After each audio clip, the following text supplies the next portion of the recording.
Mike McGarry from the Press of Atlantic City. His must-win column runs in the Friday edition of the Press of Atlantic City, so we will dive into what he's looking at today. And, of course, look at the weekend for the Phils and everything else that's going on. I know that a lot of people were talking about what Danny Green had to say yesterday.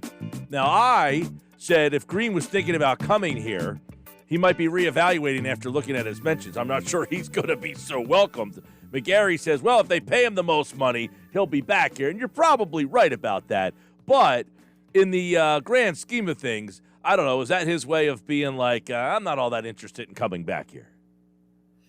I don't know what he's thinking about. To me, that comment brought into a stereotype that I just don't think is true at all. It's continued by Danny Green yesterday. It's continued by the Philadelphia media, and it's continued by fans itself, that somehow Philadelphia sports fans are tougher than any other fans in any other city in the United States of America. I just think all fans are the same. I don't think the Philadelphia fans are any tougher than the fans in Los Angeles, Seattle, Texas. I mean, I think that. Well, I don't know that I agree with that, Mike. I mean, we were talking about this yesterday. Like Tampa Bay, for instance. They win the back-to-back Stanley Cups. They've won a Super Bowl. The baseball team goes to the World Series. Like, they just don't care as much as the people here. Is that fair to say? Like, they don't live and die by it. It does, like, because if their team loses, they go to the beach. They got stuff to do. The weather's nice. Like, they don't. A lot of people didn't grow up there. They weren't ingrained in it. Like, I do think the people here are irrational in a good way about, like, the passion that people in the Northeast have. A lot of it is, look, there's misery. The weather sucks half the year. And like, you go to a game in Tampa. You ever been to a hockey game in Tampa? No, I haven't. It's amazing. You go there, win, lose, or draw. They got bands playing outside. There's palm trees. You're wearing shorts. If they win or lose, you don't give a hoot. Right. It's the same argument that people make with the San Diego Padres and baseball and stuff like that. It's perfect. If they lose, it's still a perfect day.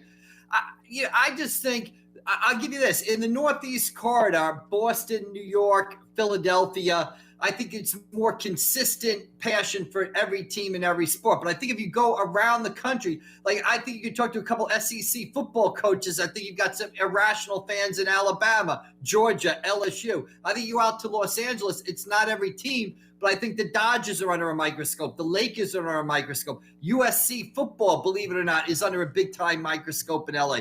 So I think while it's here, it's consistent across all four sports.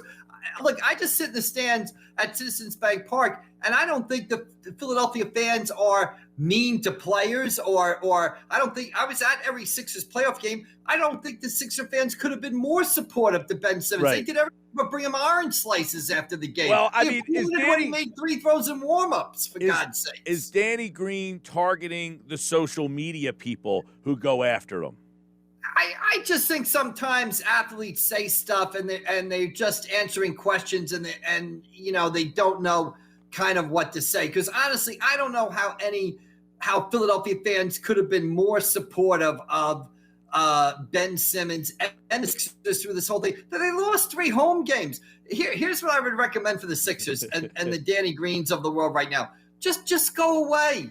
Just go away. Don't do any podcasts. Don't do any interviews. Go away. We'll see you when training camp opens up, the end of September. We don't need to be hearing from anybody connected with the Philadelphia 76ers right now, unless it's to tell us that Ben Simmons has been traded for Damian Lillard. That's the only time we want to hear from. You're probably right about that. Like, get away, go on vacation. Although Ben Simmons tried to go to Wimbledon, and he can't even do that. I don't have a problem with him doing that. I mean, the guy's entitled to have a life and a good time. Maybe he shot 100 free throws before he took in Djokovic at center court, so I'll give him a break there. Right. So he should be working on his game, not working on his sex life, right? Yeah, well, I think, I don't I give you the Jackie Gleason there, humming, but he's entitled to have a life. It was a long season. I'm not going to begrudge him there.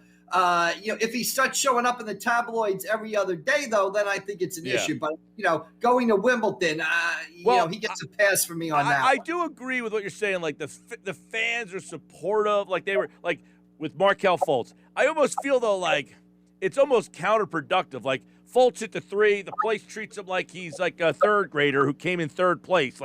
It's almost like a Bronx cheer. Like, you made a free throw and they're cheering you. Like, I don't think that that's helpful. Yeah, well, here's what I say. Maybe because I grew up in here. I've been down here in the Philadelphia area now for 25 years. Grew up in New York. Traveled to Boston a lot of sporting events up in Boston.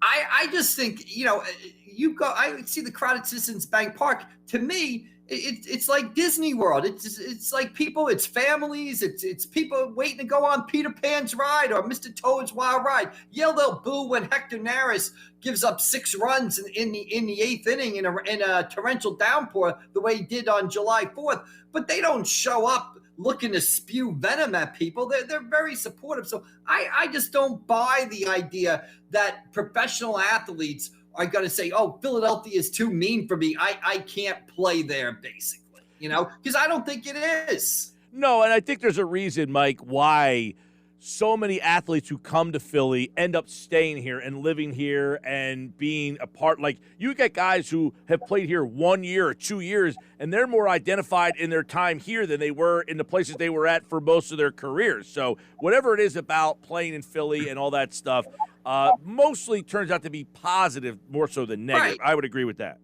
And my point is, I don't think it's unique to Philadelphia. Now, what is unique in the Northeast is, I think, and you kind of hit it there, is that all 4 teams are important, right? That all 4 teams are followed passionately, and that's not the case in every town. But I think if you were going to go play for the Los Angeles Lakers, if you're going to go play for the Cleveland Browns, if you're going to go coach the University of Texas, if you're going to be the quarterback at USC, you're going to face these same sort of pressures that you face in Philadelphia. So I think it's just feeds into a stereotype that oh my God, you can't play in Philadelphia because the fans are mean to Ben Simmons. Nobody was mean to Ben Simmons at all. The guy made 30% of his foul shots, and people were applauding when he made them in warmups. I mean, enough. Yeah, I definitely agree that the fans were trying to help Ben Simmons out. They wanted to support him in the arena. Now, social media, that's a whole different animal. Right. Apparently, Minnesota's interested, but they don't want to include D'Angelo Russell. Then you hang up the phone immediately, and I don't even know if I after the phone for D'Angelo Russell, by the way. Exactly. I think I said this last week. Here's my position with Ben Simmons. I'm not going backwards with Ben Simmons, okay? This is a team that won 50 games, has been to Game 7 of the Eastern Conference semifinals the past 2 seasons, or 2 out of the past 3 seasons that he was healthy. I'm not going backwards from that. If I can't trade him for an elite combination point guard scorer that I can think the Sixers can make a championship run with, I'll bring back Ben Simmons and take my chances that maybe he got better. Because if he scores 6 more points in the fourth quarter, you might win these series. Now, I don't think you can win a championship, but at least you might be able to get to the Eastern Conference Finals. So I'm not just giving away Ben Simmons just to give him away. Yeah, I know watching that game last night, over the years, the Sixers have made a lot of mistakes, but that Bridges trade is the one that really stands out now as one of the big ones. Yeah, I mean, for Zaire Smith, a guy who's not even in the league right now, and it's compounded by the fact that Bridges' mother worked for the team, and they took pictures with him and held a press conference and everything else. So it really is one of the, if you're going to retrace some of the moves that have gone wrong in the Sixers process, that would be it, because he would kind of fit in perfectly with the Sixers right now. So yeah, I mean, when you go back to that deal, Mike, it's a couple of years ago, but do you think they made it thinking that Smith was a better player or fit, or did they want that pick so bad that they were willing to part with Bridges to get the pick? It's interesting. I think, at the time, maybe they were in love with picks and they thought they could spin that pick into something else. And, the quote unquote star hunting, that was, I believe that was the night that Brett Brown uttered that phrase. So, get the pick and try to turn that into a star, accumulate more assets there. Sometimes it's better to be happy with what you have, because Bridges has turned out to be a very good player on a team that's 2 wins away from the NBA championship. Wild. All right, Phillies got Boston this weekend. They got 3 out of 4. They've won 5 out of 7. I think we've been in this same boat for much of our conversations here. However, if they can just get a bullpen piece or two, does that change your thoughts at all? Not really. Not really, because I think that the Pump things the that are brakes going there, McGarry. things that are going to bite them are going to be the back end of the rotation, and the defense is going to cost them games. I think this is a big 3 games for them, right? They won 5 of 7. They did what they had to do. They take 2 out of 3 from San Diego, as you said. They go into Chicago. Chicago's reeling. They win 3 out of 4. Chicago's ready to trade everybody. They take advantage of that. Now you're going to go play the Boston Red Sox in Boston. Now, if I'm the Phillies, I got to be a little greedy here. Yep. Before I went on this trip, I would have said, okay, 4-3, I'll sign for that. But now that I just took 3 out of 4 from the Cubs, I want 2 out of 3 from Boston this weekend. Don't get swept in Boston. Don't win 1 out of 2. Yeah. Put the foot down, get 2 out of 3, and then, go into the break and come out of the break with some momentum, and then we'll see what we'll be. We'll see where we are. I think this is a real sort of test, a measuring stick of where the Phillies are these 3 games, basically. Yeah, you play New York, the Mets, early, mid-August. And by that time, when you play that Mets team, you need to be within striking distance because you don't play the Mets again until mid-September. That's it. So they got to be hanging around. So they got a big month of the rest of July because they play Washington 8 times, Miami 4, Atlanta 4, and then the Mets. Yeah, and I think this weekend is big, too, because you're not pitching into one of your strengths, right? You're not going to have Wheeler or Eflin throw in this series. You're going to have Vince Velasquez throw tonight. You're going to have Matt Moore throw. So, the back end of the rotation, which is a weakness, let's see them step up and show us something here. I think this is a big weekend, and we can find out if the Phillies are for real or what we've seen the past week is a bit of a mirage. I think this is a nice test for them going into Boston. All right, Mike McGarry's must-win column is in today's Press of Atlantic City. You can get it at pressofatlanticcity.com. Recalling the night that Mike Trout was selected, and this weekend there could be some more local names selected on Major League Baseball draft this Sunday.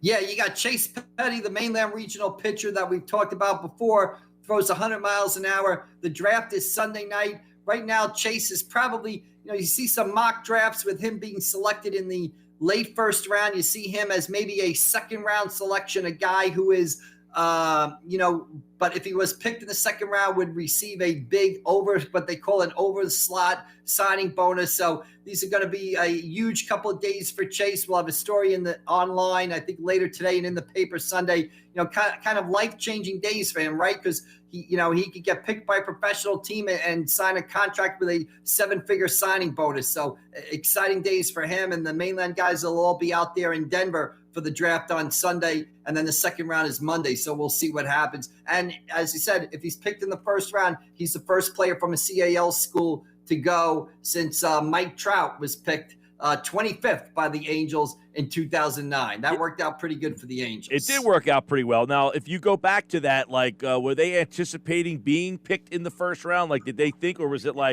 kind of, I'm trying to think back of the hype and the buzz around him and whether it was similar to Solamento's getting and Petty is getting right now. It was pretty big, but back then in 2009, that was the first year that MLB really put on their draft show. It was their MLB studios had just opened up there in Secaucus. It was the first time Bud Selig was the commissioner. They had it up there in that Studio 42 that you see all the time. And as I wrote today in my column, Mike Trout was the only player. Now, remember, Steven Strasburg was the first pick in that draft. Mike Trout was the only player to show up in Secaucus for the draft. So I can still see him, his mom and dad, his brother and sister sitting in the pseudo dugout on the side, kind of nervously waiting. Because here's the thing, Mike, the thing about the baseball draft, it's unpredictable. It's not like basketball or football where teams draft for need, who the talent is. It's all about signability. Do you want to take a chance on a high school guy? Do you want to take a chance on a college guy? So really, teams go into this draft, kids go into this draft really having no idea of what's going to happen, basically. That's Sunday, so if you want to keep track of some of these local players, the Major League Baseball draft Sunday, check out Mike's piece on the night Mike Trout was drafted. It's in today's edition of the Press of Atlantic City. His must-win column runs every Friday. All right, Mike, enjoy your weekend, man. All right, you too, Mike. See you later. All right, that's Mike McGarry from the Press of Atlantic City. And, of course, he'll be back on Monday, and we'll take a look back at the Phillies at the midway point.